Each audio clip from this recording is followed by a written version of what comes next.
prompting the two newscasters to trade barbs, and Ron to reach deep into his store of misogynistic insults in an effort to hold Veronica at bay. The confrontation begins slowly. Ron Burgundy has commandeered the office VCR to study clips of his Emmy speeches from years past, pressing a lowly underling into a likely unwanted role as polisher of his rhetorical trophies. "Turn the music off! I'm still talking!" A profoundly agitated Ron shouts at the orchestra as they attempt to play him off. Ron watches himself and murmurs, "I don't even remember doing it." Ron's ego parade is keeping Veronica from her work, and she hovers in the background as Ron stares lovingly at his own on-screen image. They begin to argue, and Ron escalates the conflict. From his perspective, Veronica is not merely a workplace rival, but the embodiment of all threats to masculine authority everywhere. "I'm not a baby, I'm a man!" Not something you want to have to say out loud. "I am an Anchorman!" Hidden inside Ron's retort is the belief that an Anchorman is the highest form of man at the peak of perfection. "You are not a man," Veronica retorts. "You are a big fat joke." Here is where Ron gets weird, and where we get our first deep insight into the uglier crevices of his caveman brain. Ron is ridiculous, but we also see here just how harmful he can be when his masculine privileges are questioned.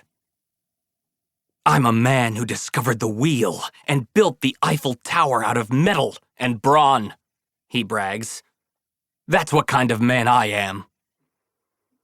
The course of human history has been compressed into two singular accomplishments, each called to represent a kind of ingenuity and muscularity that Ron defines as masculine. Ron is a man with a nice head of hair and a gorgeous blue suit, and little more, but has rendered himself the inheritor of all human accomplishments throughout history. Moreover, he has craftily edited women out of this tale. History is the story of great men and their accomplishments. Ron places himself at the tail end of this potted history, standing poised to reap the bounty of all human accomplishment and accept it on behalf of men and men alone. It is telling that earlier in the film, Ron says, in response to Champ's, David Koechner, not knowing the definition of the word diversity, "I believe that diversity is an old wooden ship that was used during the Civil War era," with Brick, Steve Carell, nodding along to every word.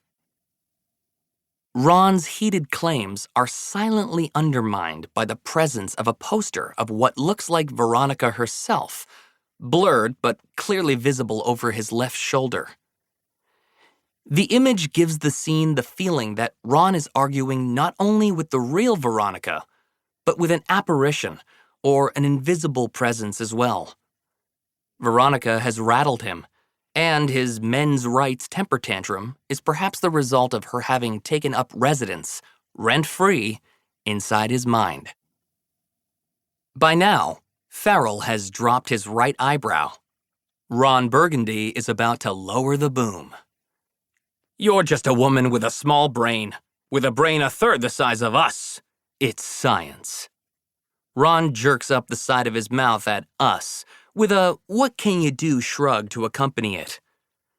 He shakes his head and tilts it disparagingly at Veronica at "it's science," his body language telegraphing his just-the-facts misogyny. In this moment, Ron channels every threatened masculine underachiever, forced to lean on others' accomplishments in the hopes of feeling better about himself. He is speaking to an audience that he conceives of as being solely other men. Note the us, with its implicit drawing of gendered sides for this playground brawl. Veronica is our ally here, taking the blows of a cruel world and fighting back on our